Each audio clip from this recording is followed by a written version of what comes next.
Hello दोस्तों, तो स्वागत है आपका सब्जेक्ट लर्नर्स में। तो दोस्तों, आज के इस वीडियो में हम लोग कवर करेंगे पंडित जवाहरलाल नेहरू जी का एक स्पीच जो कि उन्होंने गांधी जी की डेथ पे दी थी जब उनको असैसिनेट कर दिया गया था।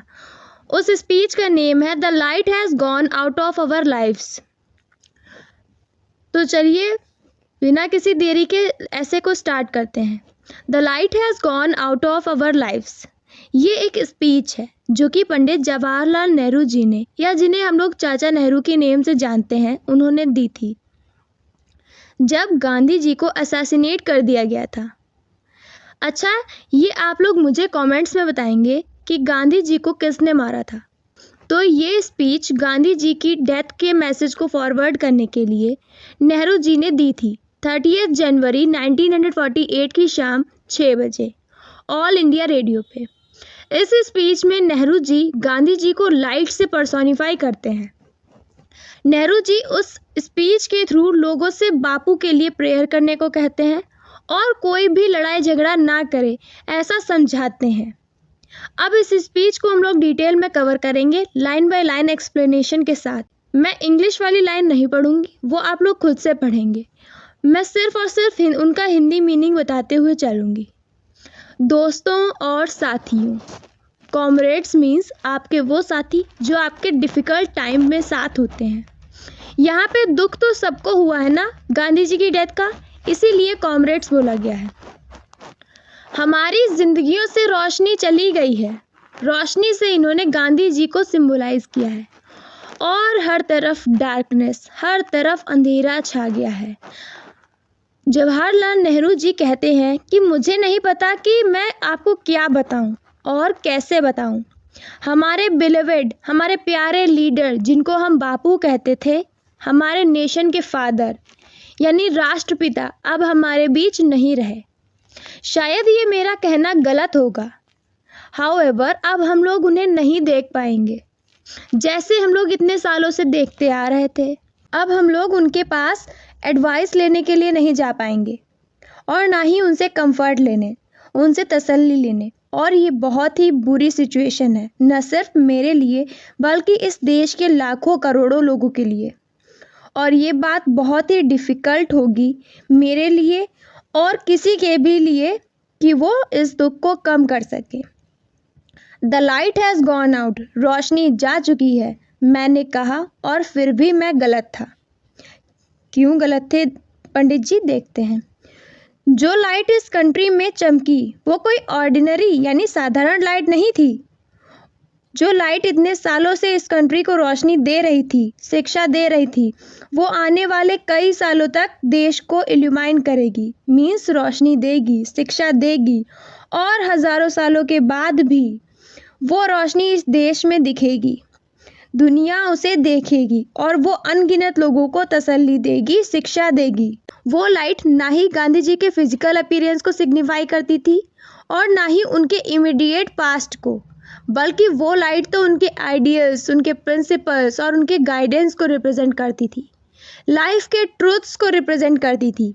और वो हमें सही रास्तों की याद दिलाती थी, हमें गलतियों से निकालती थी और इस एंशिएंट कंट्री को फ्रीडम, आज़ादी की तरफ ले जाती थी। ये सारी चीज़ें लाइट रिप्रेजेंट करती थी और लाइट बोला गया है बापू जी के लिए। ये सब तब हो गया जब उनके पास और भी बहुत कुछ था करने को, मीन्स अभी वो और भी बहुत कुछ करते या करना था उन्हें, बट वो अब जा चुके हैं। हम लोग ये कभी नहीं सोच सकते थे कि अब उनका रहना अननेसेसरी है, व्यर्थ है या अनइम्पॉर्टेंट है, या ये कि उन्होंने अपने सारे टास्क कंप्लीट कर लिए हैं, मीन्स हमें आज़ादी मिल गई तो अब उनका कोई काम ही नहीं था, उनके पास कोई काम बचा ही नहीं था। लेकिन अब वो हमारे साथ नहीं है ये सारी डिफ़िकल्टीज़ को फेस करने के लिए, और इस बात को एक्सेप्ट कर पाना बहुत ही टेरिबल है, यानी दुखदाई है। अ मैडमैन नाथूराम गोडसे को बोला है नेहरू जी ने, और आगे वो कहते हैं एक मैडमैन ने उनकी ज़िंदगी को ख़त्म कर दिया, जिसके लिए मैं उसे सिर्फ मैड बोल सकता हूँ, जिसने ये किया है, यानी गांधी जी को जिसने असैसिनेट किया है उसको सिर्फ वो मैड बोल सकते हैं, इससे ज़्यादा वो कुछ नहीं कर सकते हैं। हालांकि लास्ट कुछ मंथ्स और ईयर से इस कंट्री में काफ़ी जहर फैला हुआ है और इस जहर ने लोगों के माइंड्स को अफेक्ट किया है। जहर मतलब कि कास्ट, क्लास और पार्टीशन को लेके लोग अपने मतलब जात पात को लेके बहुत ज़्यादा जहर फैल गया है, एक दूसरे पे दुश्मनी निभा रहे हैं लोग। तो ये जहर पूरे देश में फैला हुआ है, पूरे विश्व में फैला हुआ है और हमें इस पॉइजन को, इस जहर को फेस करना होगा। हमें उन सारे खतरों का सामना करना चाहिए जो हमें घेरे हुए हैं। उनका सामना पागलों की तरह या बुरी तरह नहीं करना है, बल्कि वैसे करना है जैसे हमें हमारे टीचर ने सिखाया है। यहाँ टीचर बापू को बोल रहे हैं नेहरू जी। सबसे पहली चीज़ जो हमें याद रखनी है वो ये कि हम में से कोई भी हिम्मत नहीं करेगा कि वो मिसबिहेव करे, कोई लड़ाई झगड़ा करे, कोई दंगा फसाद करे। ऐसी गलती कोई भी नहीं करेगा क्योंकि वो लोग गुस्सा थे। हमें इस टाइम स्ट्रांग होना पड़ेगा और डिटरमाइंड होना होगा सारी प्रॉब्लम्स को फेस करने के लिए जिनसे अब हम लोग घिरे हुए हैं। मीन्स प्रॉब्लम से हम सराउंडेड हैं और हमें इसीलिए डिटरमाइंड होना होगा उन ऑर्डर्स को, उन इंस्ट्रक्शंस को फॉलो करने के लिए जो हमें हमारे टीचर ने या ग्रेट लीडर बापू जी ने हमें दिए थे। मेरा मानना है कि अगर उनकी आत्मा, उनकी स्पिरिट हमें देखे तो उसकी सोल को परेशानी ना हो। मीन्स अगर हम लोग ग्रुप्स बना के लड़ेंगे, दंगा फसाद करेंगे, वॉयलेंस क्रिएट करेंगे तो इससे ज़्यादा और कोई भी चीज़ बापू जी की सोल को परेशान नहीं करेगी। तो इसीलिए हमें ऐसा कुछ नहीं करना है। लेकिन इसका ये मतलब बिल्कुल भी नहीं है कि हमें वीक पड़ जाना है, बल्कि हमें स्ट्रेंथ और यूनिटी के साथ इन प्रॉब्लम्स को फेस करना चाहिए जो हमारे सामने हैं। हमें एक दूसरे का साथ देना है और ये छोटी छोटी प्रॉब्लम्स, डिफ़िकल्टीज़ और कन्फ्लिक्ट्स को छोड़कर इस ग्रेट डिज़ास्टर को एक साथ फेस करना है। ये ग्रेट डिज़ास्टर सिंबल है कि हमें सारी बिग प्रॉब्लम्स को ध्यान में रखना है और छोटी छोटी प्रॉब्लम्स जिनके लिए हम लोग बहुत ज़्यादा सोचते हैं, बहुत ज़्यादा गुस्सा दिखाते हैं, दंगे फसाद करने लगते हैं, उनको इस टाइम के लिए हम लोग को भूल जाना है। मीन्स कोई भी वॉयलेंस नहीं करना है। अपनी डेथ पे बापू ने हमें लाइफ की बहुत ही बड़ी बड़ी बातों को याद दिलाया है और अगर हम उन्हें याद रखेंगे तो ये इंडिया के लिए अच्छा होगा, बेहतर होगा। फिर पंडित जी बात करते हैं उनके क्रीमेशन के बारे में। नेक्स्ट स्टैंजा में हम लोग बात करेंगे बापूजी के क्रीमेशन के बारे में, जो वो बोलते हैं, जो वर्ड्स बोलते हैं अपनी स्पीच में। कुछ फ्रेंड्स ने ये सजेस्ट किया है कि महात्मा जी की बॉडी को कुछ दिनों के लिए प्रिजर्व कर देना चाहिए। मीन्स लिक्विड लगाकर प्रिजर्व कर दिया जाए ताकि लाखों लोग उन्हें लास्ट होमेज, आखिरी श्रद्धांजलि दे सकें। लेकिन उनकी ये इच्छा थी, ये विश थी कि उन्होंने बार बार एक्सप्रेस की थी कि ऐसा कुछ भी नहीं होगा। जब वो मरेंगे, जब उनकी डेथ होगी तो सिंपली उनका क्रिमेशन होगा, ना कि उन्हें प्रिजर्व करके रखा जाएगा, उनकी बॉडी पे कोई लेप लगाया जाएगा। इन सब बातों के वो बिल्कुल ही खिलाफ थे, बिल्कुल अगेंस्ट थे बापूजी। और इसीलिए हम लोगों ने ये डिसाइड किया है कि हमें इस मैटर में बापूजी की इच्छा को पूरा करना चाहिए। हालांकि बहुत से लोगों ने ये चाहत होगा कि उन्हें प्रिजर्व किया जाए ताकि वो लोग भी उनको आखिरी श्रद्धांजलि दे सकें, और इसीलिए क्रिमेशन सैटरडे को जमुना रिवर के पास दिल्ली में किया जाएगा। सैटरडे को 4 मून मीन्स दोपहर से पहले अराउंड 11:30 के आसपास बिरला हाउस से अर्थी निकलेगी और प्रिस्क्राइब्ड यानी डिसाइडेड रोड से होते हुए जमुना रिवर तक जाएगी।